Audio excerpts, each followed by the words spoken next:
The Harvard lecture hall fell silent when 12-year-old Elijah Carter raised his hand. "There's a symmetry error in the third line," he said, pointing to the theorem Dr. Whitmore had just declared unsolvable. The professor's smirk vanished as he checked the formula and realized the boy in hand-me-downs was right. What Elijah didn't know, his mathematical insight wouldn't just correct an equation. It would expose a Cold War secret his grandfather had buried decades ago.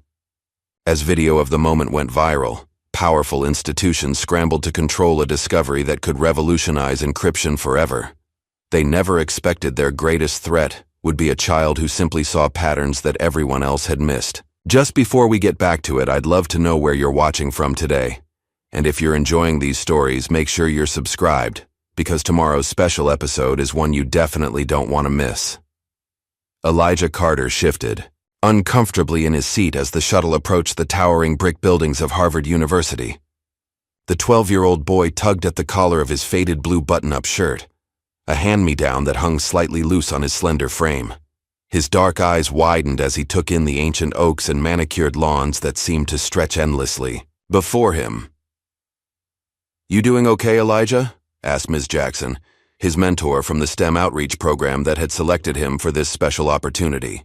Her voice was gentle, understanding the weight of the moment. Elijah nodded silently, but his fingers tightened around the worn leather notebook in his lap, a gift from his grandfather that never left his side. The shuttle came to a stop, and Elijah found himself staring up at the imposing architecture of the mathematics building where the symposium would be held. "Mom really couldn't come?" he asked quietly, though he already knew the answer. "She tried, Elijah. The hospital wouldn't give her the day off, even for this." Ms. Jackson placed a reassuring hand on his shoulder. "But she made me promise to take plenty of pictures." Elijah understood. His mother worked double shifts as a nurse to keep food on the table. Days off were luxuries they couldn't afford. He straightened his shoulders and followed Ms. Jackson toward the entrance, where students in expensive clothes lounged casually, as if the grandeur around them was nothing special. Inside, the lecture hall buzzed with anticipation. Professors in tweed jackets mingled with eager graduate students and wealthy donors. Camera crews from academic publications set up in the corners. Elijah and Ms. Jackson found seats near the back, where Elijah felt less conspicuous amid the sea of unfamiliar faces. "That's him," whispered an excited student nearby, pointing toward the stage. "Dr. Jonathan Whitmore." A tall man with silver-streaked hair and an expensive watch strode confidently to the podium. The room fell silent immediately. "Ladies and gentlemen," announced the dean, "we are honored to present Dr. Jonathan Whitmore, whose groundbreaking work in theoretical mathematics has reshaped our understanding of computational limits." Applause thundered through the hall. Elijah watched Dr. Whitmore's confident smile as he arranged his notes and adjusted the microphone. There was something cold in the professor's eyes that made Elijah shrink further into his chair. "Thank you for that warm welcome," Whitmore began, his voice carrying effortlessly through the hall. "Today we're going to explore something beautiful and frustrating, a problem that has survived centuries of the brightest minds attempting to crack it." He turned to the massive whiteboard behind him and began writing with practiced precision. Numbers, symbols, and abstract expressions flowed from his marker in a dense tapestry of mathematics. Elijah leaned forward slightly, his eyes tracking each stroke. "This," Whitmore said dramatically as he finished writing, "is what we call the symmetrical integration theorem. First proposed in 1887, it has remained stubbornly unsolved." He paused, surveying the room. "Even our most sophisticated AI systems have made zero meaningful progress. The mathematical patterns simply don't resolve." Elijah's pencil moved quietly across his notebook, copying the expression with careful strokes. Ms. Jackson glanced over, impressed by his neat handwriting. "Now," Whitmore continued with a smirk, "I know we live in an age where social media tells us that every child with a calculator is the next Ramanujan, a time when Hollywood movies suggest that some undiscovered genius will scribble the answer to everything on a napkin." He chuckled, and many in the audience joined him. Reality is considerably more humbling. Elijah wasn't listening anymore. Something about the expression on the board had caught his attention. His pencil stopped copying and began making small notations in the margins. Tiny arrows connected different sections of the formula as he mumbled something inaudible to himself. "Did you say something?" Ms. Jackson whispered. Elijah shook his head, lost in concentration. On stage, Whitmore was now taking questions. A teenage boy from another youth program stood up confidently. "Dr. Whitmore, couldn't you approach this by treating the third variable as a constant and then—" Whitmore's smile tightened. "Ah, the YouTube approach," he interrupted. "No, young man, that would collapse the entire function. This isn't a high school problem set." He turned to the audience. "And this, ladies and gentlemen, is why real mathematics can't be taught through 5-minute videos." Laughter rippled through the crowd as the teen sank back into his seat, face burning with embarrassment. Elijah winced in sympathy, but his eyes never left his notebook. His pencil moved faster now, sketching abstract visualizations alongside the numbers, patterns that seemed to dance across the page. Ms. Jackson caught a glimpse of his work. The strange diagrams weren't anything she recognized from standard mathematics. "Elijah," she whispered, "where did you learn to do that?" He shrugged without looking up. "I just see it this way," he murmured, then added so quietly she barely heard him. "I think I know what's wrong with his formula." "What do, you mean?" she asked. But Elijah had already raised his hand tentatively into the air. At first, no one noticed. Whitmore was expounding on the theorem's applications in quantum computing when he paused, spotting the small hand raised in the back row. A few heads turned. Someone snickered. "Yes?" Whitmore called, his tone slightly condescending. "You have a question?" The room fell silent as Elijah stood up slowly. He was so small that he barely rose above the heads in front of him. "I think," Elijah said, his voice barely audible, "there's a symmetry error in the third line." More snickers, but Whitmore's face remained locked in a polite smile. "A symmetry error," he repeated. "And what might that be?" Elijah swallowed hard. "The function isn't balanced. When you transform the variables on both sides, they don't maintain equivalence because—" He hesitated, gathering courage. "Because you're treating it like a closed system when it's actually open-ended. The pattern continues beyond what you've written." The smile vanished from Whitmore's face. He turned to the board, scanning the third line of his equation. The room went completely still. For several long seconds, no one spoke. Then Whitmore cleared his throat. "Young man, what's your name?" "Elijah Carter, sir." Whitmore looked at the equation again, then back at Elijah with narrowed eyes. "And where exactly did you learn about open system equivalence in advanced calculus, Elijah Carter?" Before Elijah could answer, a phone camera flashed. Then another. Someone whispered loudly, "Is he right?"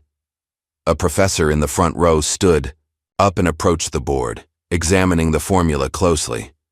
Elijah stood frozen, suddenly aware of the attention focused on him. Ms. Jackson gently tugged at his sleeve, and he gratefully sank back into his chair. The professor at the board turned to Whitmore. "Jonathan," he said slowly, "I think the boy might be onto something. Look at the symmetrical distributions if we extend the pattern." A murmur swept through the crowd, growing louder as more people pulled out phones to record. Whitmore's face had drained of color. He stared at Elijah with an unreadable expression, surprise mingled with something darker. The dean hurried to the stage and whispered something in Whitmore's ear. The professor nodded stiffly and turned to the audience. "It seems we have an interesting observation to consider," he said tightly. "We'll take a 30-minute break to review this unexpected input." People surged from their seats, many heading straight for Elijah. Ms. Jackson protectively put an arm around his shoulders. "Elijah," she said quietly, "what just happened?"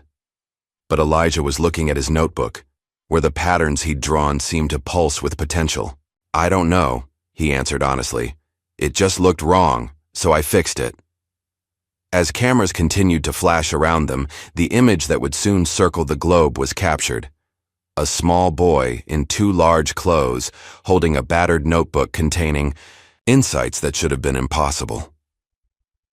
Morning sunlight filtered through the blinds of the small hotel room where Elijah sat cross-legged on the bed, still wearing yesterday's clothes. He stared blankly at the television where a news anchor gesticulated excitedly beside a frozen image of him standing in the Harvard lecture hall. Video has already received over 2 million views overnight, the anchor was saying. Harvard. Officials have declined to comment on whether the boy's observation was mathematically sound, but sources within the mathematics department confirm that faculty held an emergency meeting until 3 a.m. Ms. Jackson switched off the TV. Your mom called. She saw the news. Elijah nodded absently, his fingers tracing patterns on the bedspread. Is she mad? Mad? Elijah, she's proud. Confused, but proud. She sat beside him. Are you hungry? We should get breakfast before... A knock at the door interrupted her. Dean Langford stood in the hallway, his gray suit impeccably pressed despite the early hour. Mr. Carter, he said, smiling broadly at Elijah. I hope I'm not disturbing you. May I come in? Ms. Jackson nodded, and the dean entered, settling into the desk chair. I'll be direct, he said. We'd like to invite you to extend your stay at Harvard for 3 more days. With your guardian's permission, of course. We believe your insight. Yesterday warrants further exploration. My mom can't take off work, Elijah said quietly. Ms. Jackson would continue to accompany you as your chaperone, with all expenses covered by the university, the dean explained. We've already called your mother. She was hesitant at first, but we've assured her of your safety. Ms. Jackson raised an eyebrow. And Dr. Whitmore, how does he feel about this arrangement? Something flickered across Dean Langford's face. Dr. Whitmore understands the public relations value of this opportunity. He's agreed to cooperate. Translation. Whitmore was furious but had been overruled, Elijah thought. What do you think, Elijah? Ms. Jackson asked gently. It's your choice. Elijah looked down at his notebook. The patterns were still there, still unfinished. Something pulled at him, a need to see where they led. I'll stay, he said softly. 2 hours later, Elijah stood in the mathematics lab surrounded by whiteboards and computer terminals. Graduate students pretended not to stare as he cautiously approached one of the boards. You may use any of the resources here, said the teaching assistant assigned to monitor him. Just let me know if you need anything. Elijah nodded and picked up a marker. For several minutes, he simply stared at the blank whiteboard, gathering his thoughts. Then he began to write. Unlike Whitmore's precise, methodical approach, Elijah's work seemed almost artistic. He didn't start at the beginning of the theorem, but jumped directly to the section he'd identified as problematic. Around it, he sketched strange visual aids, curves and shapes that seemed to represent the mathematical relationships in ways standard notation couldn't capture. From the doorway, Professor Rima Shah watched with growing fascination. As director of the Applied Mathematics Division, she'd initially come to assess whether the boy's viral moment was mere luck. What she saw instead left her questioning everything she assumed about mathematical intuition. The boy wasn't working through the problem step by step. He was dancing with it, approaching it from angles that weren't taught in any textbook she knew. One diagram in particular caught her attention. A spiraling pattern that elegantly represented a mathematical transformation that typically required pages of calculations to express. That's not something you learn in middle school, she murmured to herself. That's not something most people learn, period. Later that afternoon, Elijah was working quietly in a corner when the lab door burst open. A young man in his early 20s stormed in, his expensive loafers squeaking against the polished floor. He stopped when he spotted Elijah, eyes narrowing. So, you're the wunderkind everyone's talking about, he said, voice dripping with disdain. I'm Bryce Whitmore. Elijah looked up briefly, then returned to his notebook without responding. My father is Dr. Jonathan Whitmore, Bryce continued, moving closer. The man whose formula you supposedly corrected? When Elijah remained silent, Bryce leaned against the table, deliberately blocking his view. Let me guess. You saw this problem before, right? Memorized some obscure paper? Or maybe your little charity program coached you. Elijah gathered his notebook, and stood up to move to another table. "Oh, now you're ignoring me?" Bryce laughed coldly. "Look, kid, I get it. You're 15. Minutes of fame. Very cute. But this is my father's life work, not some publicity stunt for diversity outreach." Elijah stopped, his back still turned. "I didn't memorize anything," he said quietly. "I just saw the pattern." "Right," Bryce scoffed. "The pattern that world-class mathematicians missed for decades, but a 12-year-old Charity case spotted immediately. The teaching assistant finally intervened. "Mr. Whitmore, I need to ask you to leave." Bryce raised his hands in mock surrender. "Just having a friendly chat." He looked directly at Elijah. "See you around, Wunderkind." After Bryce left, Elijah didn't return to his work. He sat quietly at the new table, staring out the window until Ms. Jackson came to take him to dinner. That night, Elijah couldn't sleep. The hotel room felt suffocating and the patterns in his mind refused to quiet down. At midnight, he slipped out of bed and picked up the phone. "Professor Shaw, this is Elijah Carter," he said when she answered. "You said I could call if I needed anything. Could I go back to the lab?" To his surprise, Shaw agreed immediately. "I'll meet you there in 20 minutes. The lab was eerily quiet at night.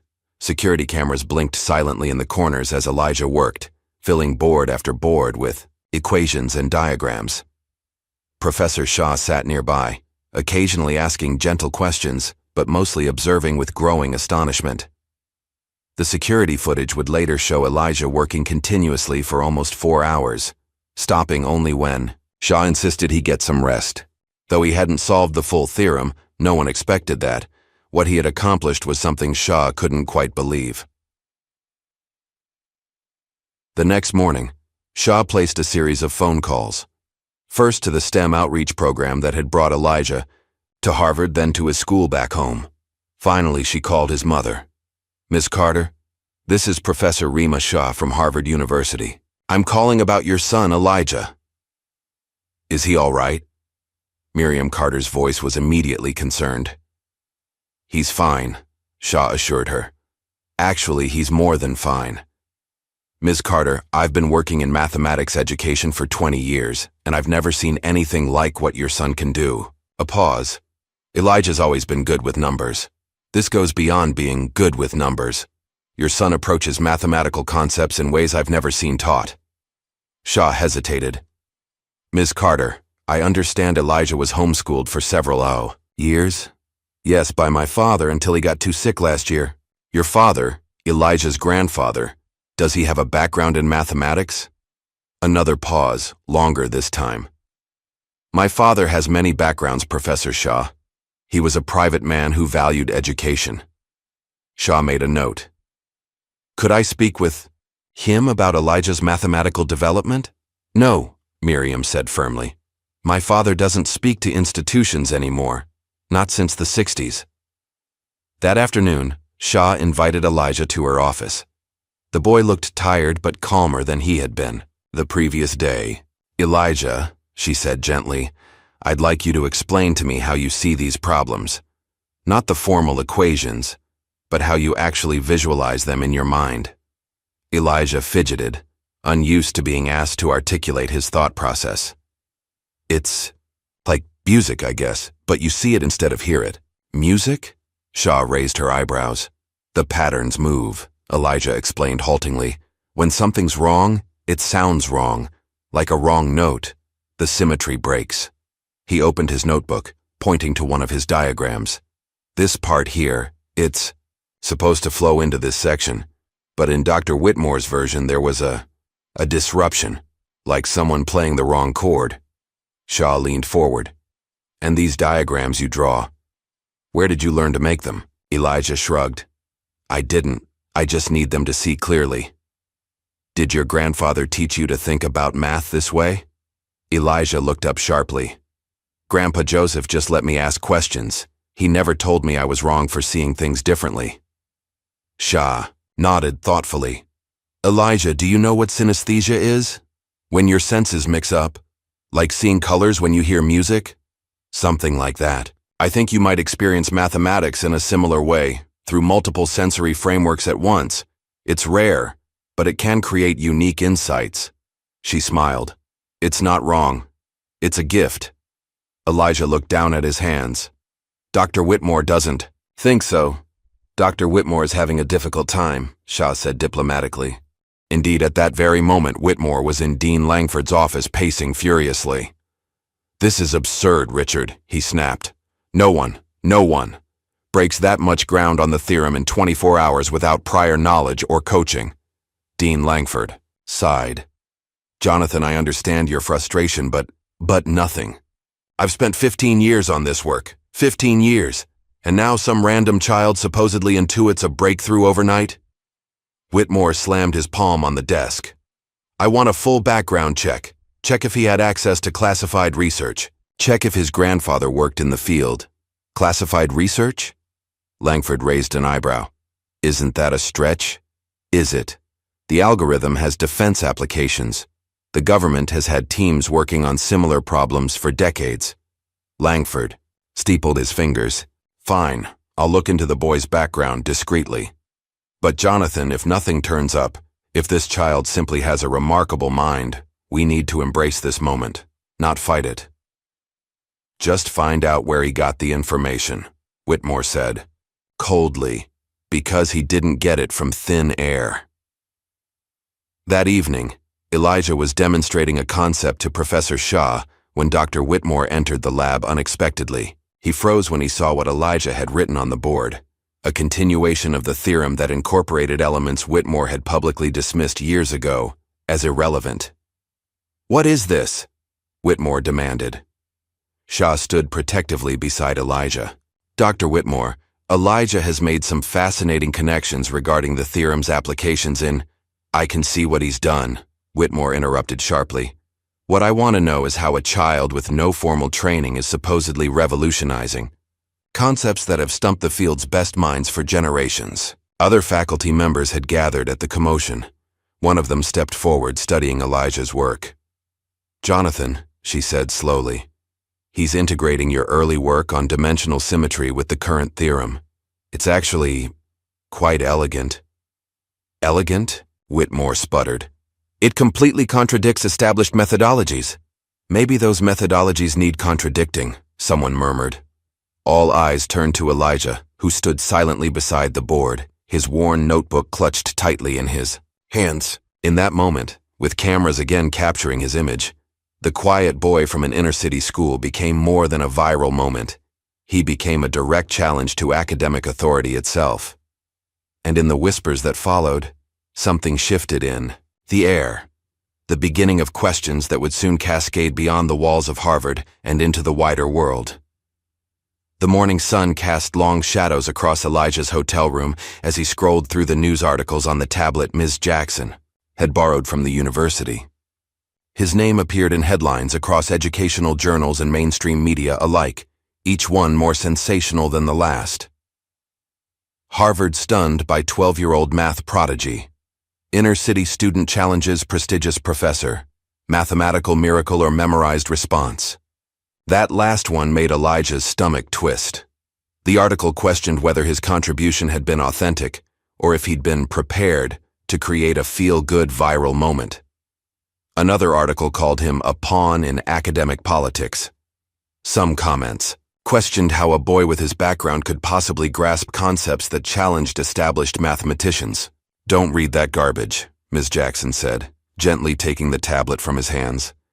They always try to tear down what they don't understand.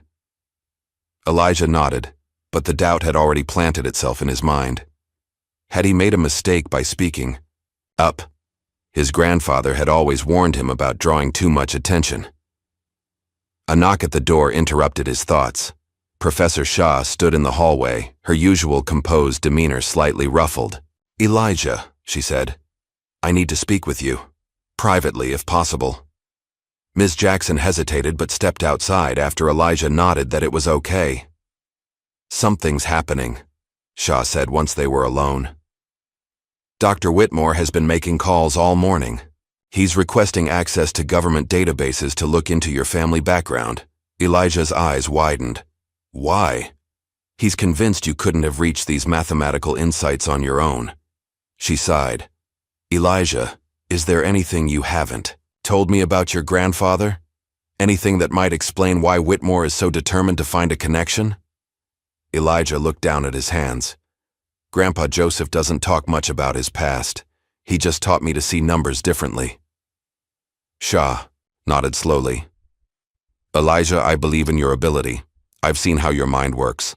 But Whitmore is powerful in academic circles, and he's determined to discredit you.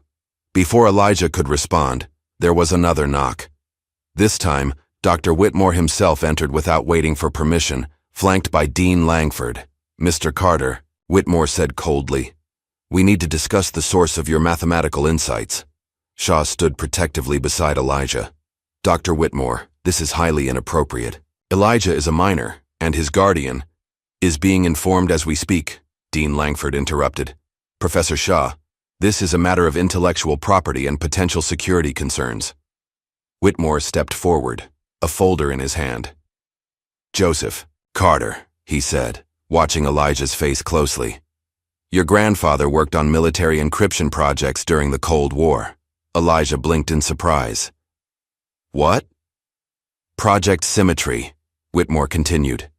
A top-secret mathematical framework developed for code breaking. Sounds familiar, doesn't it? The same foundation as the theorem you so miraculously improved yesterday.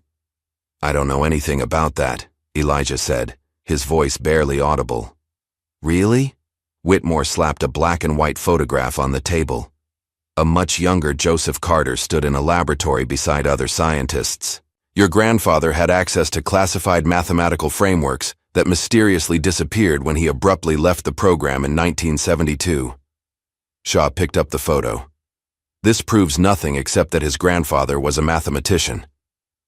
A mathematician who vanished from academia with government property, Whitmore countered. And now, 50 years later, his grandson appears with insights that mirror the exact work that went missing. He turned to Elijah. Did he train you to memorize these formulas? Was this some kind of revenge against the academic establishment that rejected him?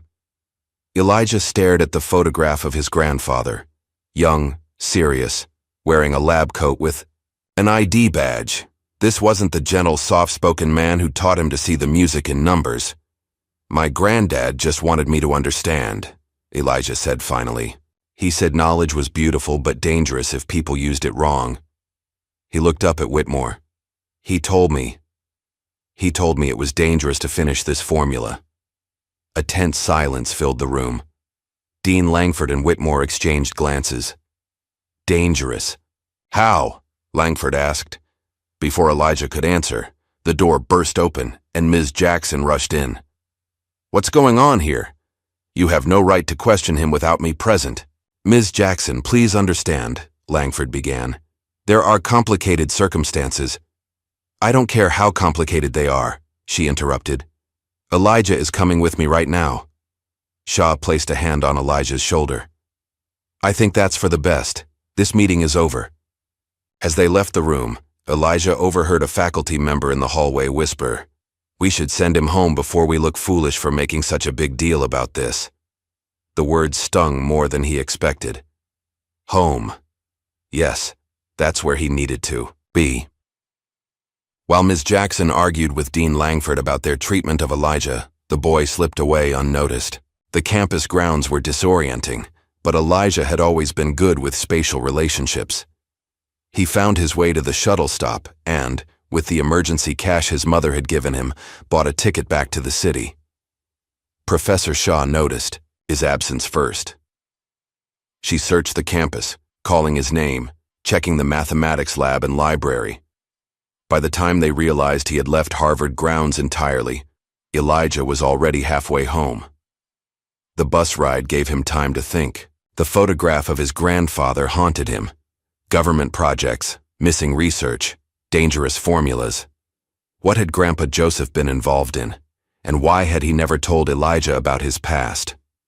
The modest apartment building where Elijah lived, with his mother and grandfather, came into view as dusk settled over the city. He climbed the familiar stairs, comforted by the distant sounds of Mrs. Peterson's television on the second floor and the smell of Mr. Williams' spicy cooking from across the hall. When he opened the door, Grandpa Joseph was sitting in his favorite armchair as if he'd been waiting. His weathered hands rested on a wooden cane, and his eyes, still sharp despite his 80 years, fixed immediately on Elijah. "I saw you on the news," Joseph said quietly. Elijah dropped his backpack and stood awkwardly in the doorway. "They showed me your picture from when you were young." Joseph nodded slowly. "I figured they might dig that up. Why didn't you tell me?" The old man gestured to the chair beside him. "Because some knowledge carries a burden, son. I wanted you to love mathematics for its beauty, not fear it for its power." Elijah sat down, clutching his notebook. "Dr. Whitmore said you stole research from a government project." A bitter smile crossed Joseph's face. "Is that what they're saying now? That I stole it?" He shook his head. "I created it, Elijah. Me and a few others. We built a mathematical framework so powerful it scared us." "What does it do?" "At its core, it predicts patterns with perfect accuracy. Any patterns. Weather systems, stock markets, human behavior." Joseph's voice dropped lower. "We thought we were creating a tool for understanding. Then I realized they wanted a weapon." "A weapon?" "Information is power, Elijah. Imagine knowing exactly how systems will respond before anyone else does. Imagine being able to trigger specific outcomes by introducing carefully calculated variables." Joseph leaned forward. "I left when I understood what they really wanted to use it for. They let me go on one condition, that I never complete the work or share what I knew." Elijah looked down at his notebook, suddenly seeing his innocent patterns in a new light. "And I just announced part of it to the world." Joseph placed a hand on Elijah's shoulder. "You couldn't have known. Your mind sees the patterns naturally. It's a gift and a responsibility." The front door opened, and Elijah's mother Miriam walked in, still wearing her hospital scrubs. Her eyes widened when she saw her son. "Elijah? What are you doing home?" She rushed to embrace him. "I've been getting calls from Harvard all afternoon. They said you disappeared." "I'm sorry, Mom. I just needed to come home." Miriam looked from her son to her father, sensing the heaviness in the room. "What's happened?" Joseph nodded toward the television. "Turn it on. They're talking about our boy." The news showed footage of Elijah at Harvard, followed by a press conference where Dr. Whitmore questioned the authenticity of Elijah's contributions. A statement from Harvard mentioned an ongoing review of all circumstances surrounding the mathematical demonstration. Miriam turned off the TV. "Those vultures," she muttered.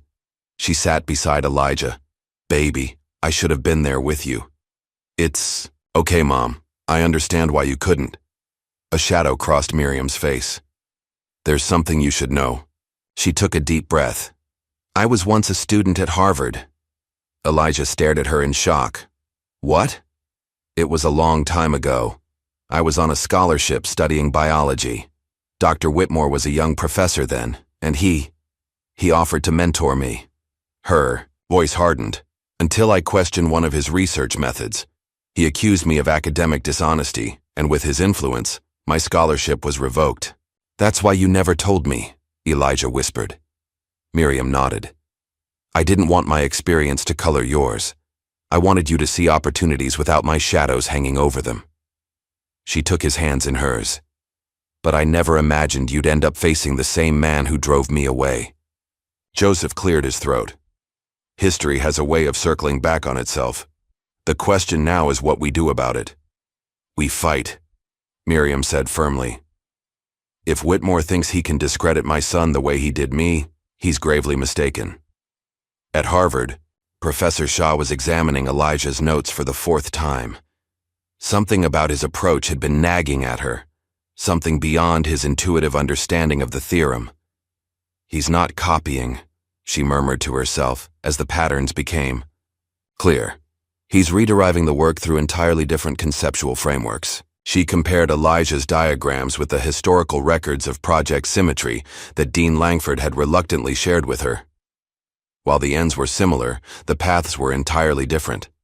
Joseph Carter's team had used conventional mathematics, pushed to extraordinary limits. Elijah was using an entirely novel visual spatial approach that the government researchers had never explored. Her phone rang. It was Dr. Harold Evers, a colleague from the computer science department. "Rima, you need to be careful," he said without preamble. "Whitmore's making calls to Washington about the boy's work." "On what grounds?" "He's claiming national security implications. Says the theorem connects to encrypted communication protocols that the government has patents on." Shah felt a chill. He's trying to seize control of Elijah's work before anyone realizes its value. Exactly. And Langford's backing him. There's talk of legal action if the boy doesn't turn over his notes for security review. After hanging up, Shah stared at Elijah's equations. The pure mathematics was beautiful, but now she understood why Joseph Carter had walked away from it decades ago. In the right hands, these patterns could revolutionize how information systems functioned. In the wrong hands. The next morning, Dean Langford himself appeared at the Carters' doorstep. "Mrs. Carter," he said with a practiced smile, "I apologize for the confusion yesterday. We're deeply concerned about Elijah and want to make things right."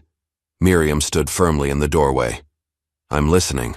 "Harvard would like to offer Elijah a full scholarship, effective immediately for our advanced youth program, and eventually for undergraduate studies. We'll provide a stipend, housing when needed, and media training to help him navigate the attention he's receiving." Elijah, listening from the living room, noticed his grandfather's face harden. "And in exchange?" Miriam asked coldly. Langford's smile didn't waver. "We'd need Elijah to sign over his notes and mathematical work to the university, standard procedure for research developed within our institutions. Except Elijah developed his insights before he ever set foot on your campus," Miriam replied. "A technicality we're willing to overlook given the generous nature of our offer." Joseph stood up, leaning heavily on his cane as he approached the door. "Dean Langford, I recognize a government contract writer when I hear one. Who exactly is claiming ownership of my grandson's work? Harvard or someone else?" Langford's smile finally faltered. "Mr. Carter, with all due respect, there are national interests at stake that supersede." "I think you should leave," Miriam interrupted. "Any further communication can go through our attorney." After Langford left, Professor Shah called. She'd heard about his visit and was concerned.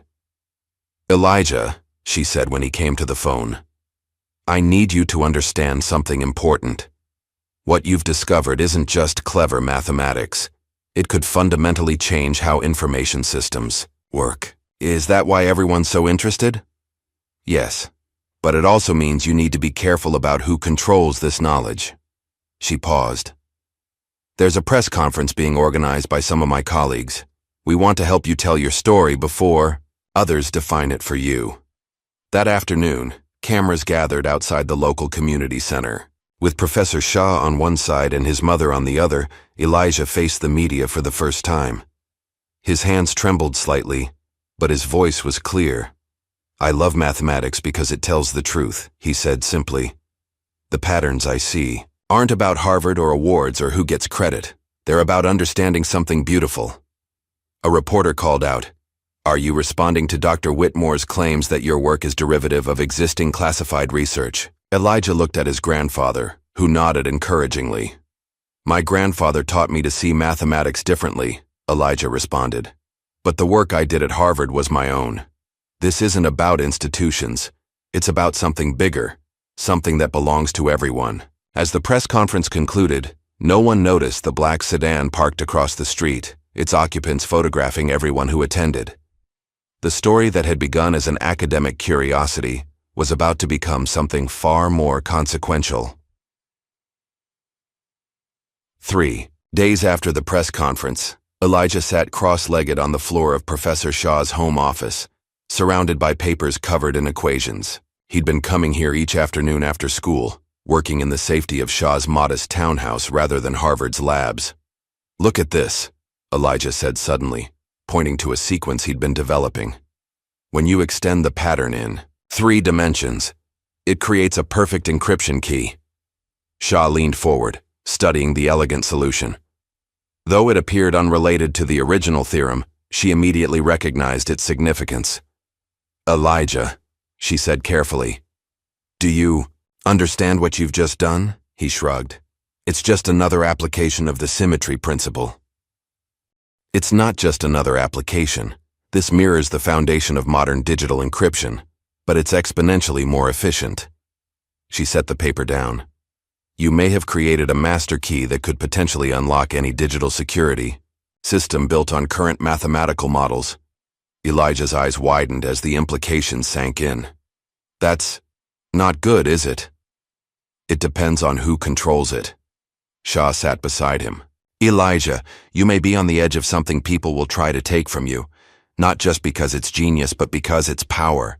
The kind of power governments and corporations would do almost anything to possess." Elijah stared at his equations, seeing them through new eyes. Not just beautiful patterns, but keys to digital kingdoms. "What should I do?" he asked quietly. "For now, we keep this between us."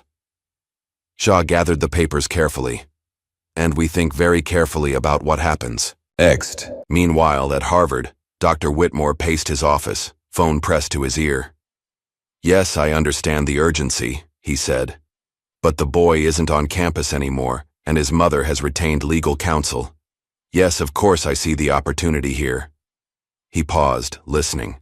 "If I can position myself as the academic interpreter of his work, I could bridge the gap between his raw insights and practical applications." After hanging up, Whitmore stared at the photo of himself receiving the Presidential Medal of Science. For decades, he'd pursued the recognition his brilliance deserved. The Nobel had eluded him, but if he could harness Elijah's breakthrough and frame it properly, the prize would finally be within reach. His door opened without a knock. Dean Langford entered, looking agitated. "Jonathan, we have a situation. A tech CEO is trying to bypass us and reach the Carter family directly." "Which one?" "Maxwell Walsh from Quantum Lock Systems. He's offering the boy mentorship, funding, and a private research lab." Whitmore cursed under his breath. "That vulture. What did the family say?" "Unknown. But Walsh has the resources to make this very attractive." Langford loosened his tie. "Jonathan, if we lose control of this, the university's position will be severely compromised. I'm aware." Whitmore drummed his fingers on the desk. "Where's my son? Bryce might be useful here." Bryce Whitmore had, in fact, been avoiding his father. The videos of Elijah's press conference had affected him more than he cared to admit. The boy's simple dignity contrasted sharply with his father's increasingly desperate attempts to discredit him. That evening, Bryce found himself parked outside the modest apartment building where the Carters lived. He wasn't entirely sure why he'd come, but something compelled him to understand more about the boy who'd inadvertently upended his father's carefully constructed world. As he sat there, the building's door opened, and Elijah emerged with a woman Bryce assumed was his mother. They walked to a nearby park, where Elijah opened a book and began reading on a bench while his mother made a phone call nearby. Bryce approached slowly, hands in his pockets. "Hey," he said awkwardly when Elijah looked up. Recognition flashed in the boy's eyes, followed by wariness. "What do you want?" "Just to talk." Bryce gestured to the bench. "May I?" Elijah hesitated but nodded. Bryce sat, keeping a respectful distance.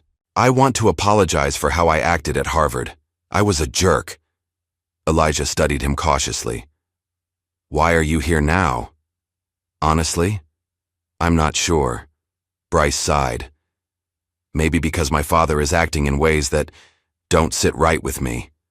He doesn't like me very much." "It's not about you," Bryce said. "It's about what you represent. My father's built his career on being the smartest person in every room. Then you came along and—" He trailed off, realizing how it sounded. "I didn't mean to embarrass him," Elijah said quietly. "I know. That's part of why I'm here." Bryce hesitated. "There are emails. Internal Harvard communications. My father is planning to file intellectual property claims against you and your family." Elijah's eyes widened. Can he do that? He's trying. But it won't work if people know what he's doing. Bryce met Elijah's gaze. I could help expose it. Before Elijah could respond, his mother noticed Bryce and hurried over. Elijah, who is this? She asked, her voice tense. Bryce Whitmore, he replied, standing. Dr. Whitmore's son. Miriam's expression hardened. I think you should leave. Mom, he's trying to help, Elijah protested. He says his father is going to try to take my work legally. Miriam looked skeptical. And why would you turn against your father, Mr. Whitmore? Bryce met her gaze steadily. Because I've spent my life watching him take credit for other people's ideas while crushing anyone who challenges him, including you, Miss Carter. Miriam flinched. You know who I am. I found the records of your time at Harvard. What he did to you was wrong. Bryce looked at Elijah. And I won't let him do it again. Later that night, Professor Shaw received an encrypted email containing dozens of internal Harvard communications. As she read through them, a disturbing picture emerged, not just of Whitmore's plans to claim Elijah's work, but of a broader academic conspiracy. She called a trusted colleague, Dr. Lin from MIT. James, I need to show you something. There appears to be a coordinated effort among certain faculty to control breakthrough research. They call themselves the Conclave. Where did you get this? Lin asked after reviewing the documents. From an unexpected ally. What concerns me most is how systematic this is. They've been doing this for years, identifying promising research from marginalized students and finding ways to appropriate it. This goes beyond academic misconduct, Linny said grimly. Some of these email threads include government contacts. Shaw rubbed her temples. James, they're specifically targeting Elijah's work because it has encryption applications. We need to protect him. How? Harvard has resources we can't match. Maybe we don't need to match them. Maybe we just need to make this too public for them to control. The next morning, Elijah was eating breakfast when his mother received a call. Her expression darkened as she listened. That's outrageous, she said finally. You have absolutely no grounds for such claims. After hanging up, she sat heavily at the table. That was Dean Langford. He says Harvard is filing educational neglect claims based on your homeschooling records. Joseph's hand tightened around his coffee mug. What exactly are they claiming? That the homeschooling was inadequate and unregistered. Miriam's voice shook with anger. They're threatening to involve child services if we don't cooperate with their demands for Elijah's research. Elijah looked from his mother to his grandfather. Can they do that? Take me away? No, Miriam said firmly. But they're hoping the threat will be enough to make us give in. Grandpa Joseph reached for his cane.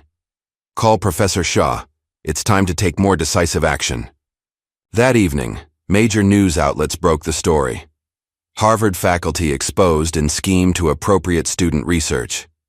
The leaked emails revealed not just Whitmore's personal vendetta against Elijah, but a long-standing practice of institutional theft targeting promising students from underrepresented backgrounds. Public support for Elijah surged. Social media campaigns with hashtags like #Stand with Elijah and Protect the Boy spread across platforms.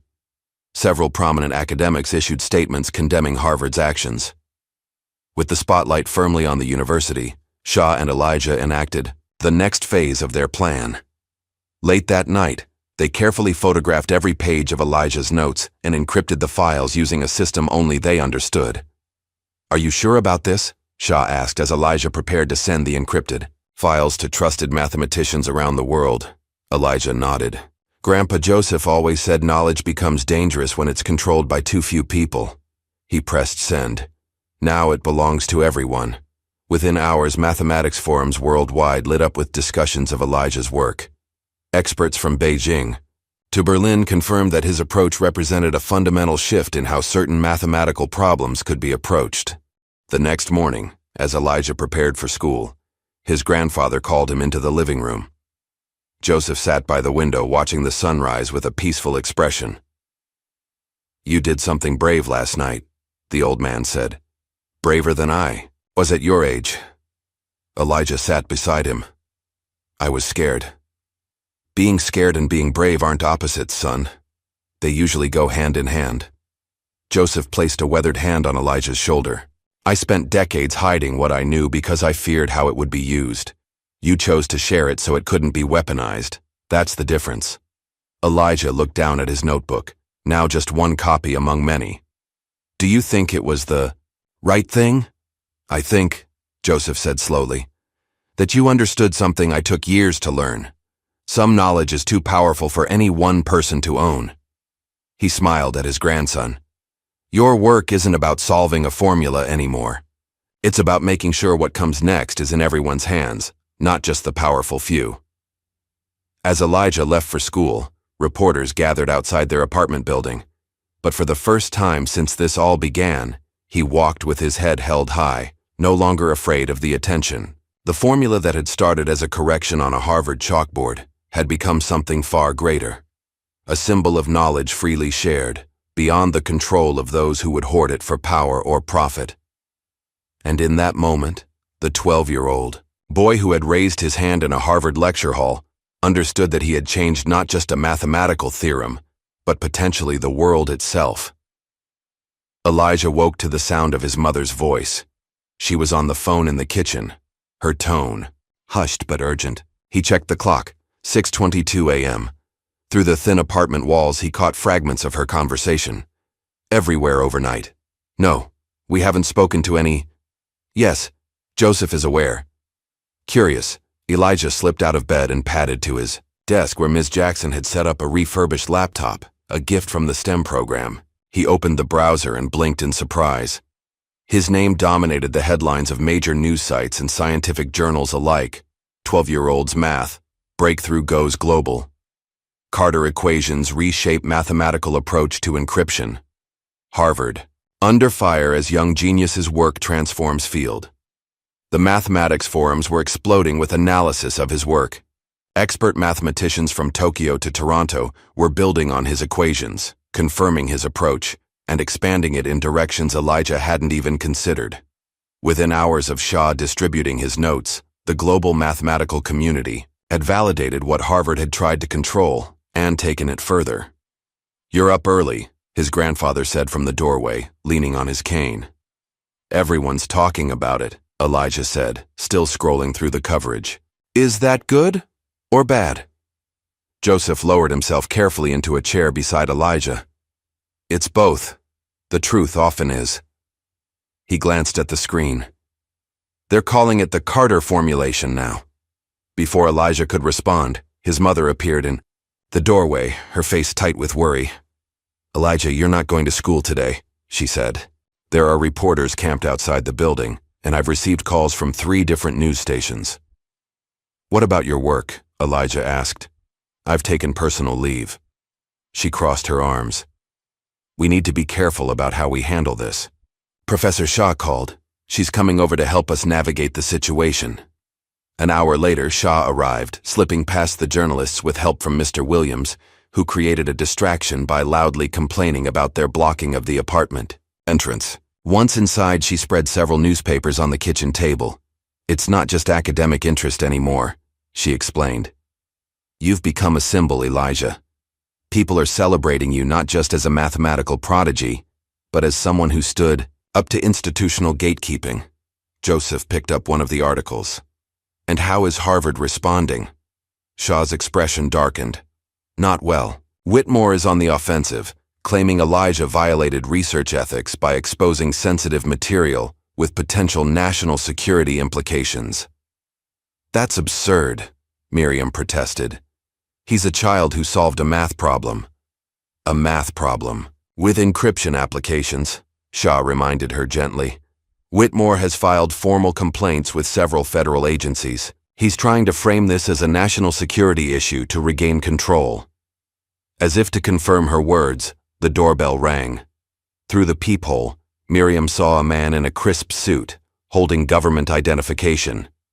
Mrs. Carter, I'm Daniel Fletcher with the National Security Agency. I'd like to speak with you and your son regarding his recent mathematical publication. Joseph's face darkened. The playbook hasn't changed in 50 years, he muttered, gesturing for Miriam to let the man in. Fletcher was polite but direct. "We're conducting a routine evaluation of intellectual property with potential defense implications," he explained, sitting stiffly on the couch. "Nothing to be concerned about. We just need to understand the origins and scope of Elijah's work." "You mean you need to determine if it should be classified," Joseph said flatly. Fletcher smiled thinly. "Mr. Carter, your background gives you unique insight into these matters. My background taught me to recognize government overreach when—" "I see it," Joseph replied. While the adults talked, Elijah retreated to his room, the tension making his stomach knot. He had only wanted to solve an interesting problem, to show what was possible.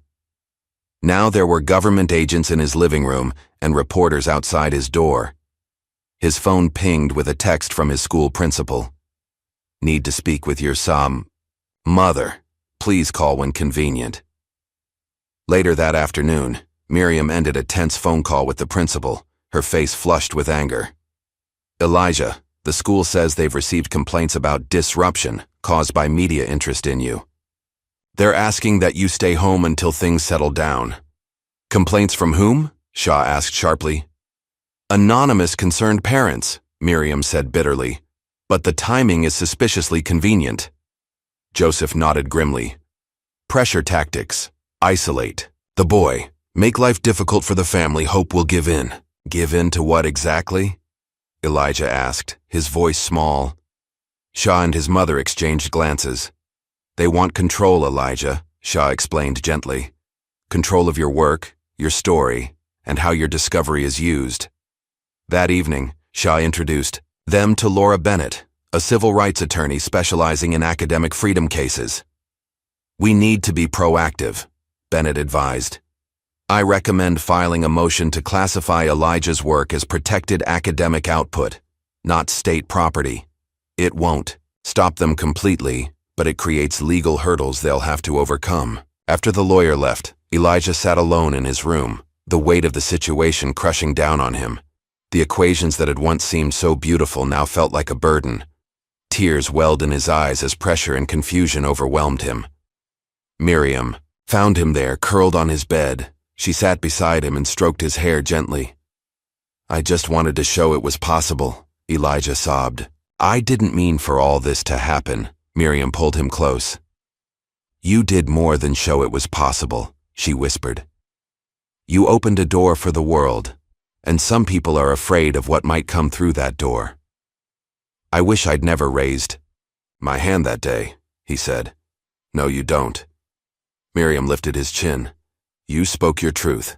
Never regret that, no matter what comes after." The following morning brought unexpected news. Bryce Whitmore had given a televised interview with a major network, openly condemning his father's actions. "What my father and Harvard are doing is wrong," Bryce said, looking directly into the camera.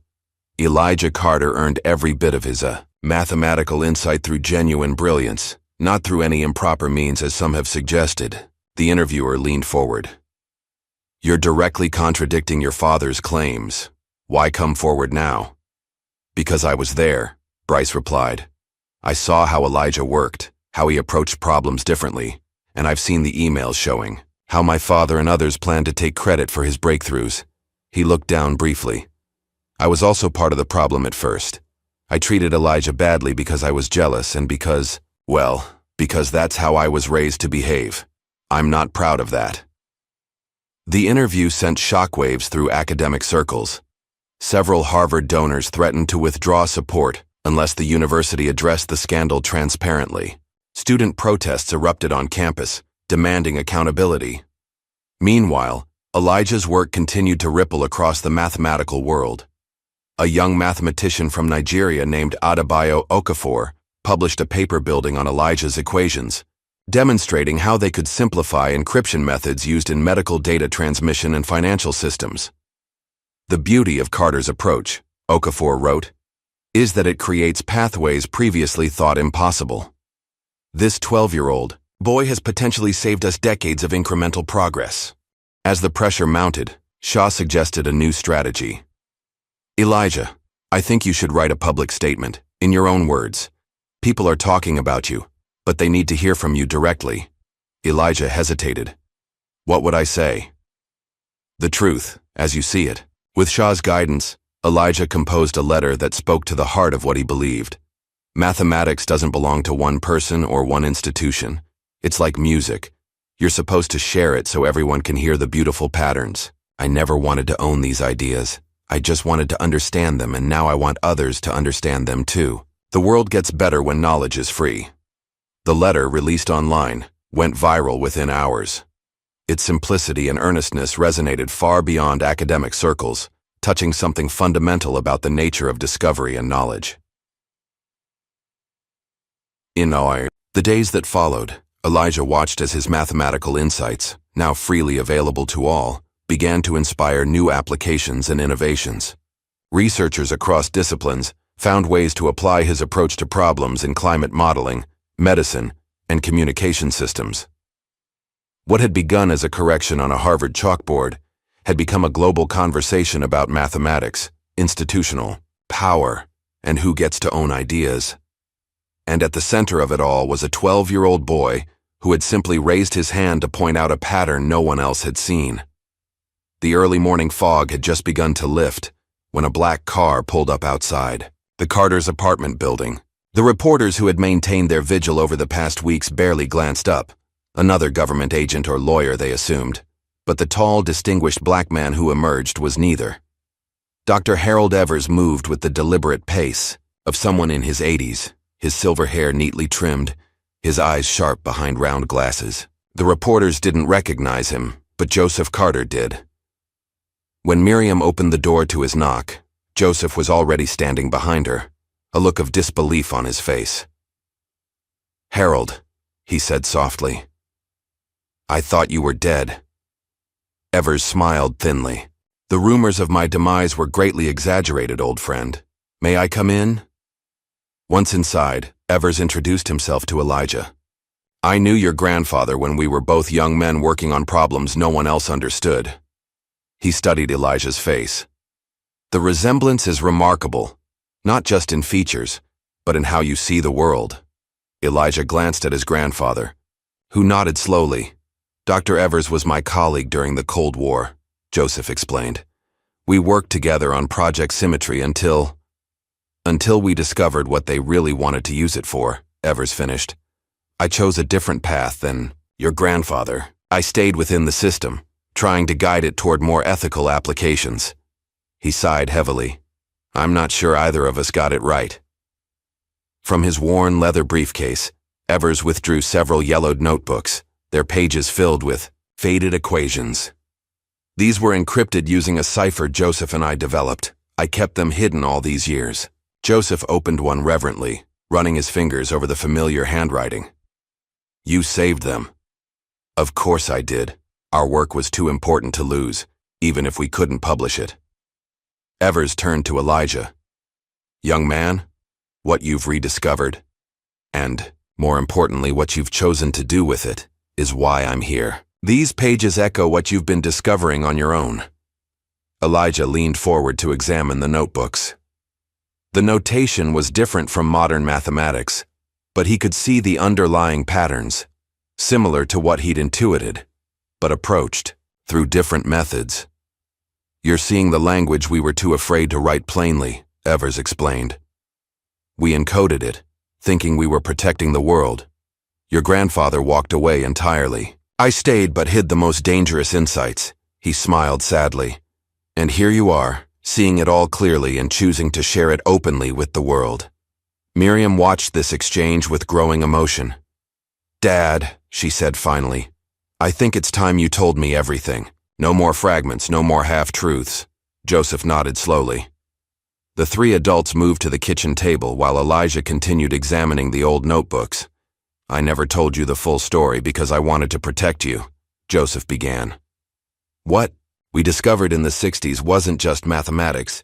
It was a framework for predicting and potentially controlling complex systems. The government saw it as the ultimate intelligence tool. They wanted to weaponize it," Evers added. "Imagine being able to destabilize an enemy's economy by introducing precisely calibrated variables, or predicting exactly how populations would respond to information campaigns." "I refused to complete the work," Joseph continued. I destroyed my notes and walked away from academia entirely. They let me go on condition that I never speak about what I knew. He reached for Miriam's hand. That's why I was so careful about your education, why I kept our family under the radar. Miriam squeezed his hand. All those years I thought you were just being paranoid, eccentric. Tears welled in her eyes. I'm sorry I didn't understand. You couldn't have known, Joseph replied softly. I made sure of that. From the living room, Elijah called out, Grandpa, look at this. He was pointing to a sequence in one of the old notebooks that mirrored his recent work. As the family gathered around the notebooks, Evers explained, Your grandfather and I feared what would happen if our complete framework fell into the wrong hands. But times have changed. The model your grandson has developed, and more importantly, shared openly, might actually be safer than what we tried to do. How so? Miriam asked. Because no one controls it, Evers replied.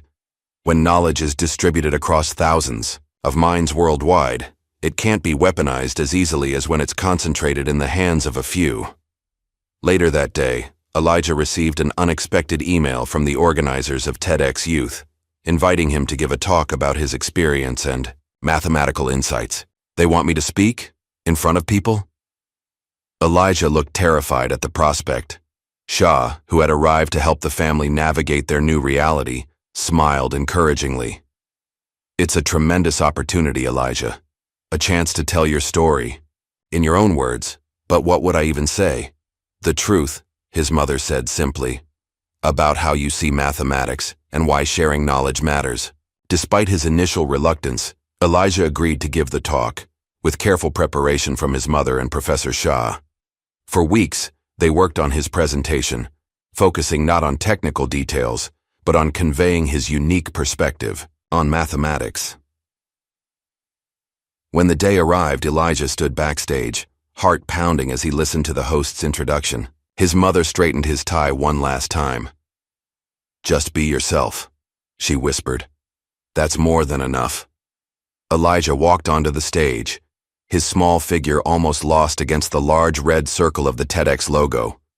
He took a deep breath and began speaking. I never thought of myself as special, he said, his voice gaining strength as he continued. I just see numbers differently. To me, mathematics isn't about rules or formulas. It's about stories that want to fit together. As he spoke, projected images showed his distinctive diagrams and visualizations, the way he perceived mathematical relationships as flowing patterns rather than static equations. When I raised my hand that day at Harvard, I wasn't trying to challenge anyone. I just saw a pattern that wasn't flowing right, like a wrong note in a song. He paused, gathering courage for what he wanted to say next. But what happened afterward taught me something important. Knowledge is most powerful when it's shared, when we use what we know to include others instead of shutting them out. By the time he finished his 15-minute talk, the audience was on their feet. The simple eloquence of a 12-year-old explaining complex concepts through vivid metaphors resonated far beyond what anyone expected. Within days, his talk became one of the most viewed TEDx videos in history, translated into dozens of languages. The ripples continued to spread. Harvard, facing mounting public pressure and the leaked internal documents, thanks to Bryce, announced a formal review of Dr. Whitmore's conduct and the university's practices regarding student research. Dean Langford held a somber press conference. We are committed to a thorough examination of how this situation was handled and to implementing significant changes in our approach to recognizing and supporting diverse mathematical talent. Admission offers from prestigious universities around the world flooded the Carter household, MIT, Oxford, Caltech, and others, offering Elijah early acceptance with full scholarships. Everyone wants you now, Miriam observed, sorting through the envelopes. Elijah looked up from his homework. I just want to go back to normal school, he said, where people don't yell and everything isn't so serious all the time.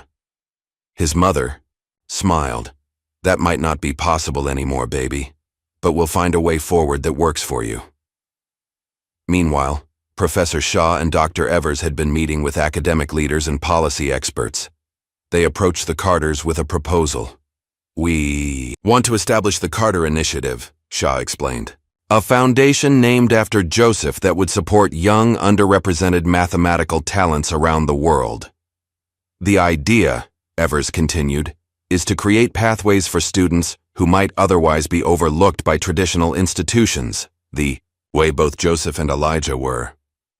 Joseph leaned forward, eyes bright with interest. "And you want to use Elijah's work as the foundation?" "With your permission," Shaw nodded. "The mathematical framework he's developed could become an open-source platform for collaborative problem-solving across disciplines."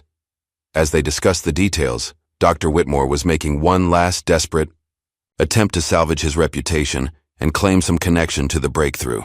He sent a message directly to Joseph, offering substantial payment for collaboration on a historical account of the mathematical developments leading to Elijah's discovery. Joseph's response was brief. "You've already rewritten enough history. I'll pass." A week later, Harvard issued a formal statement acknowledging Elijah's contribution and apologizing for institutional failures in recognizing and supporting his extraordinary work. The statement mentioned that Dr. Whitmore had resigned his position, effective immediately. That evening, the Carter family sat together in their living room. The apartment that had once seemed too small now felt like exactly what they needed, a space of their own, away from the noise of the world that had suddenly become so interested in them. "What happens now?" Elijah asked, looking from his mother to his grandfather. Joseph smiled gently. "Now you continue becoming who you're meant to be. The mathematics will always be there, but how you use it, that's the real question.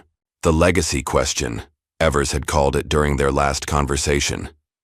"Not what you discover, but what you do with the discovery."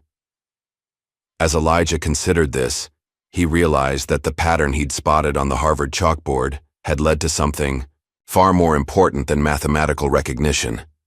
It had revealed truths about institutions and power, about knowledge, and who gets to claim it. But most importantly, it had shown him that a single voice, even a small, hesitant one, could change the conversation entirely. All it took was the courage to raise his hand. The familiar rhythm of locker doors slamming and sneakers squeaking against linoleum filled the halls of Wilson Middle School. 3 months had passed since the Harvard incident, and while the media frenzy had gradually subsided, Elijah's return to school still caused heads to turn. "There he is," a 7th grader whispered to his friend as Elijah walked past. "The math genius." Elijah kept his eyes on the floor, clutching his books tighter against his chest. Fame was a strange burden for a 12-year-old. Some students wanted to be his friend just to say they knew him. Others resented the attention he received. A few, thankfully, treated him no differently than before. "Elijah," called Ms. Rodriguez, his science teacher, waving him into her classroom. "I saved something for you." She handed him a science magazine featuring an article about young innovators. "They wanted to include you, but your mother told them you weren't doing interviews. I thought you might want to see it anyway." Elijah scanned the article, relieved to find only a small mention of his name, alongside other young people who had made scientific contributions. "Thank you," he said with a genuine smile. "How are you settling back in?" Ms. Rodriguez asked gently. Elijah considered the question.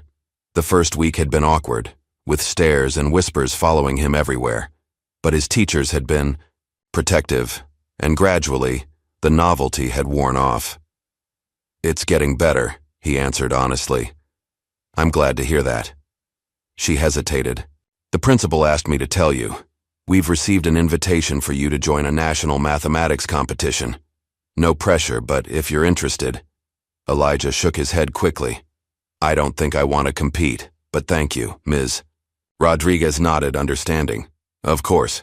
Just know the opportunity is there if you change your mind." Later that afternoon, Elijah arrived home to find his grandfather at the kitchen table, working through a crossword puzzle. The apartment was quiet, with Miriam still at the hospital for her shift. "How was school?" Joseph asked, not looking up from his puzzle. "Normal," Elijah said, dropping his backpack and heading to the refrigerator. "Which is good." Joseph smiled, watching his grandson pour a glass of orange juice. The boy had grown an inch taller in recent months, his frame still slender but his posture more confident. The wide-eyed terror that had marked his face during the height of the Harvard scandal had faded, replaced by a quiet thoughtfulness that reminded Joseph of himself at a much older age. "I have something to show you," Joseph said, setting aside his crossword. He pulled out a leather-bound journal from beside his chair. "I've been working on this since everything settled down." Elijah sat beside him, curious. The journal contained mathematical notes, elegant, precise formulations that extended some of the concepts from Elijah's original insights. "You're still working on the theorem?" Elijah asked, surprised. Joseph nodded. "In my own way, not for publication or recognition, just for the beauty of it." He turned to a particularly complex equation. "This section here, I couldn't have approached it this way before your work. You went further than I ever dared." Elijah studied the equation, understanding its elegance immediately. "It's beautiful," he said simply. "I wasn't scared because I had you," Joseph replied, his voice soft with emotion. Something in his grandfather's words struck Elijah deeply. All his life, he had looked to Joseph for guidance and protection. The idea that he had given his grandfather courage in return was a profound revelation. That evening, as Elijah worked on homework at the kitchen table, his mother called from the hospital. "Check your email," she said, excitement evident in her voice. "There's something you need to see." Elijah opened his laptop to find an email with a link to a video compilation. Children from around the world, from bedroom desks in Kenya to classroom blackboards in South Korea, were filming themselves working on what they called the Carter conjecture. Young voices explained their approaches to the mathematical framework. Elijah had started, each building on the work in different ways. "It's becoming a movement," Miriam explained over the phone. "Professor Shah sent this to me. These kids are collaborating instead of competing, sharing their insights freely, just like you did." Elijah watched, amazed, as a group of teenagers in Brazil demonstrated how they had applied his visual approach to solve a local engineering problem. A girl in India had created a simplified version that could be taught to younger students. The Carter conjecture, as it was now known worldwide, had transformed from an academic breakthrough into a community effort, an open mathematical problem, encouraging collaboration over competition. A week later, Professor Shah visited with unexpected news. "I've been nominated for the Global Teaching Innovation Prize," she said, almost embarrassed by the attention, "for my work mentoring you and for helping reshape academic gatekeeping practices." "You deserve it," Elijah said sincerely. Since the Harvard incident, Shah had become a vocal advocate for recognizing non-traditional approaches to mathematics and science, particularly from students outside elite academic circles. "There's more," she continued. "The nomination mentioned our work establishing the Carter Initiative. The foundation has already received funding commitments to support 50 young mathematicians from underrepresented backgrounds next year." Joseph nodded approvingly. "That's the real legacy, not the mathematics itself, but the doors it opens for others." As Shah was leaving, she handed Elijah an envelope. "This came to Harvard, addressed to you." Security screened it thoroughly before forwarding it to me. Inside was a handwritten letter on official stationery from the White House. The President of the United States had personally written to commend Elijah's bravery and mathematical contributions. "Your work reminds us what education is truly meant to be," the letter concluded. "Not a competition for prestige or resources, but a collaborative journey toward understanding our world more deeply." Elijah read the letter 3 times, then carefully placed it in his notebook. Unlike the media attention that had made him uncomfortable, this private recognition felt meaningful, an acknowledgement not just of his mathematical ability, but of the choices he had made about sharing knowledge. 2 weeks later, the Carter family received somber news. Dr. Harold Evers had passed away peacefully in his sleep at the age of 83. He had continued working until his final days, helping Professor Shah establish the organizational structure for the Carter Initiative. At the small private memorial service, Evers' daughter handed Elijah a package her father had prepared before his death. "He wanted you to have these," she explained. The package contained 3 items: Ever's old ID badge from the Cold War project, a notebook titled, "For the One Who Listens," and a handwritten note, "Elijah, you have already accomplished what Joseph and I could not. You've transformed mathematical insight into a force for connection rather than division. Now you write the next chapter. Listen to the patterns and remember that the most important discoveries aren't found in equations, but in the hearts of those brave enough to share them." That night, Elijah sat on the fire escape outside his bedroom window, gazing at the city lights while turning Ever's ID badge over in his hands. The weight of these connections to the past, to work begun decades before his birth, felt momentous. His mother climbed out to join him, wrapping a blanket around both their shoulders against the evening chill. "Penny, for your thoughts?" she asked. "I was thinking about the future," Elijah replied. "About what I want to do when I grow up." Miriam smiled. "And what's that?" "I want to open a school someday," he said with quiet certainty. "Not for geniuses or prodigies, but for kids who are scared to raise their hand." His mother pulled him closer. "That's a beautiful dream, Elijah." "Doe, you think it's possible? After everything that's happened, I think you've redefined what's possible." Over the following months, life settled into a new rhythm. Elijah finished the school year with excellent grades across all subjects, not just mathematics. The media attention continued to fade, though. Occasionally, journalists still called seeking interviews or updates. One surprising development was Elijah's occasional email exchanges with Bryce Whitmore. After his public break with his father, Bryce had transferred to a small liberal arts college focused on ethics and philosophy. His messages to Elijah were thoughtful reflections on academic responsibility and the nature of knowledge.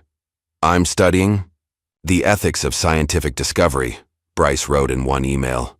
"Trying to understand where my father went wrong, where I went wrong too." Elijah always responded, usually with simple observations that Bryce later told him were often more insightful than his university lectures. As summer approached, Harvard made an unexpected overture. Dean Langford, still in his position despite the scandal, contacted the family with a proposal to commission a statue of Elijah for their main campus to commemorate his contribution to mathematics and academic inclusivity. The offer left the Wah family stunned. Joseph scoffed openly, calling it a transparent attempt at image rehabilitation. Miriam was more measured, suggesting they consider whether such visibility might inspire other young students. Elijah listened to their perspectives, then wrote a carefully worded response. He would respectfully decline the statue but suggested Harvard consider using those funds to build a youth mathematics center in Boston instead, one that would serve local communities without requiring Harvard affiliation. "If you want to honor what happened," he wrote, "create space for the next person like me to be heard, not just remembered." Harvard agreed. The Boston Youth Mathematics Collaborative broke ground later that year, with Professor Shaw as its academic director. On a warm August night, while his mother worked a late shift and his grandfather slept, Elijah sat at his desk with a fresh notebook open before him. The house was quiet except for the distant sounds of the city floating through his open window. He hadn't told anyone, not even his grandfather, about the new problem he'd begun exploring. Something unrelated to the Carter conjecture, a mathematical question that had occurred to him while watching birds form and reform their patterns in flight.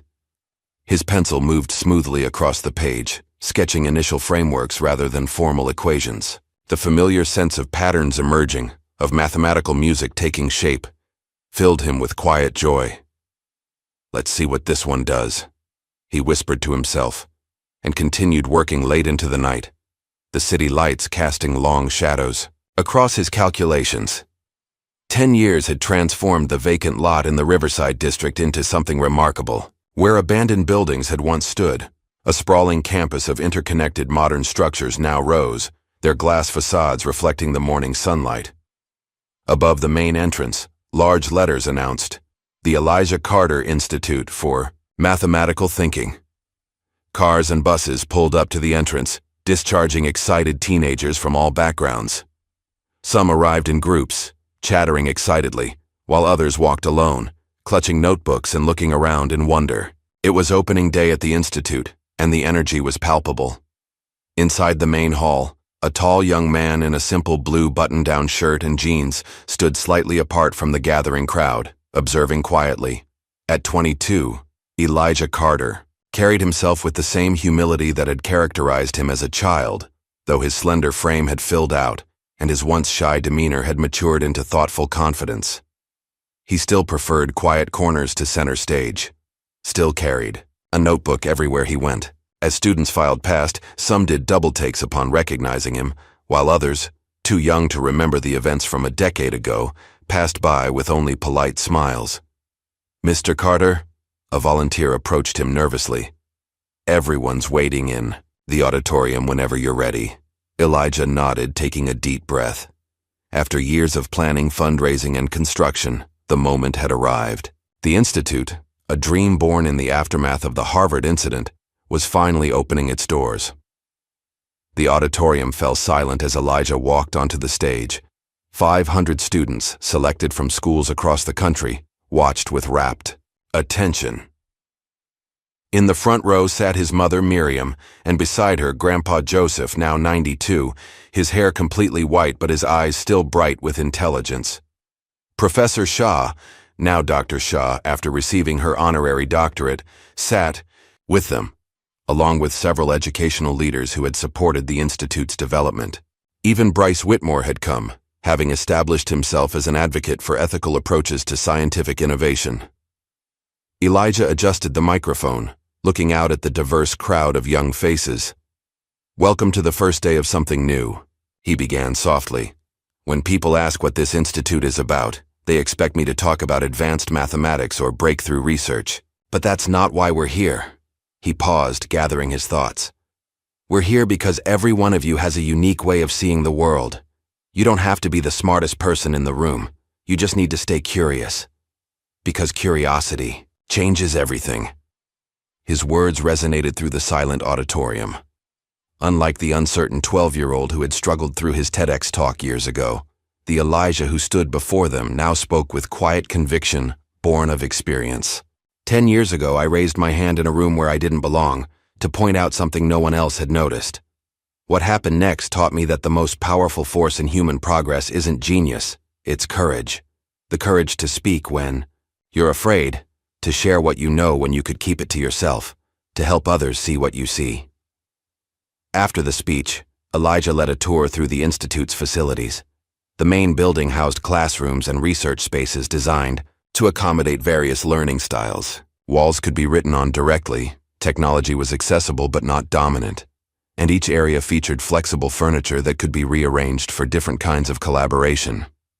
"This is our hall of contributors," Elijah explained, leading the group into a long corridor lined with plaques and interactive displays. The first section was titled The Shah Wing, honoring Professor Rima Shah's contributions to mathematical education reform. Next came areas named for Joseph Carter and Harold Evers, celebrating their early work and ethical stance on knowledge sharing. Surprisingly, even Bryce Whitmore had a dedicated space, the Whitmore Ethics Center, which would host discussions and research on responsible innovation. Some people were surprised by that choice, Elijah admitted when a student questioned it. But transformation deserves recognition.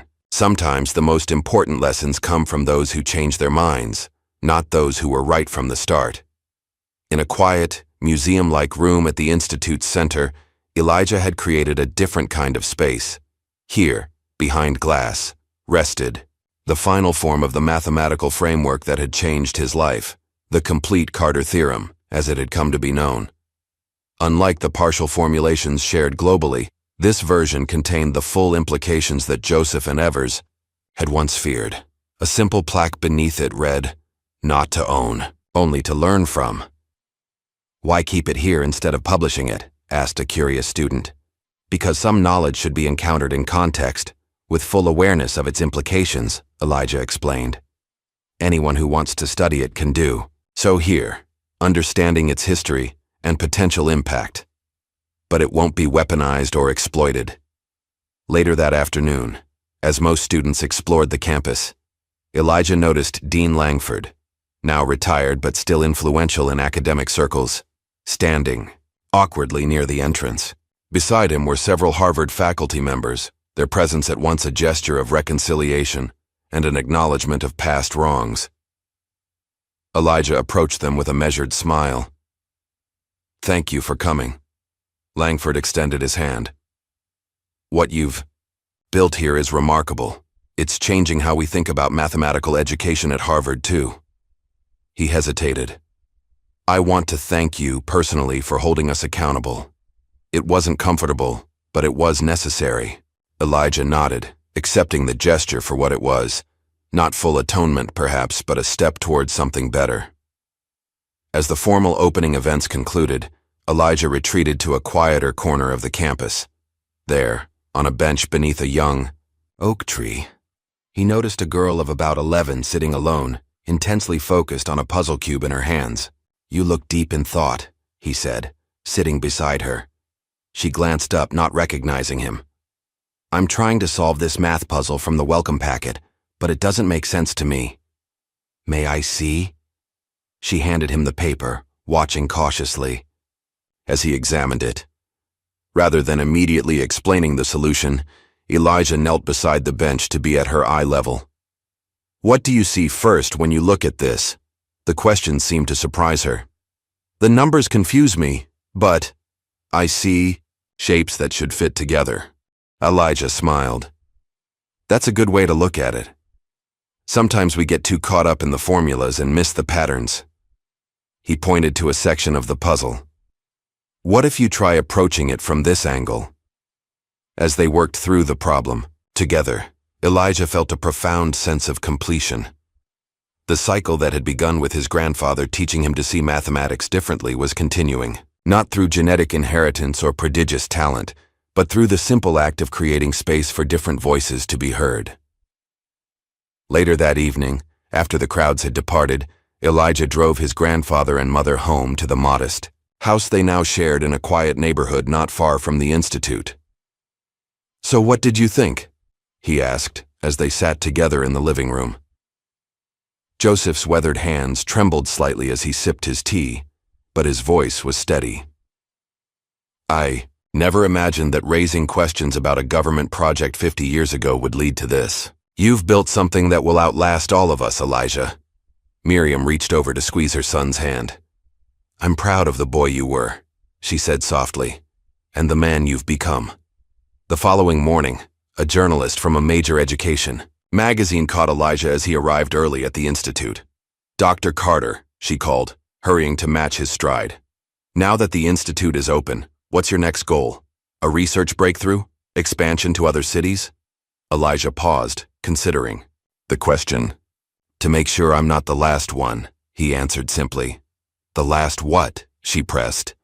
"The last person whose different way of seeing things changes how we understand the world."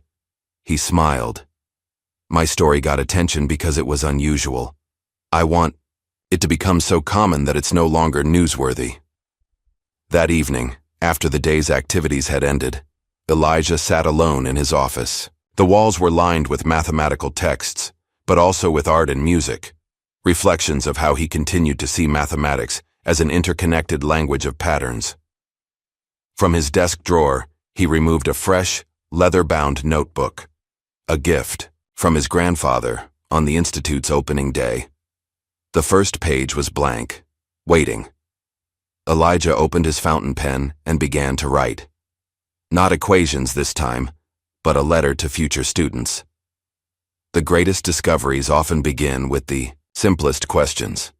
Don't be afraid to ask them even when the room falls silent, even when you're the only one raising your hand.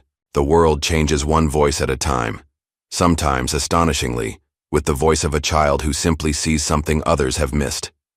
His pen continued moving across the page, the ink flowing like the mathematical patterns he had seen all his life, patterns that had led him from a Harvard lecture hall to this moment, from a hesitant question to a legacy that would echo long after his own story was complete.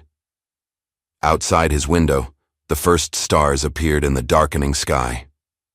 Elijah paused to watch them, distant points forming constellations, patterns waiting to be interpreted by those willing to look up and truly see.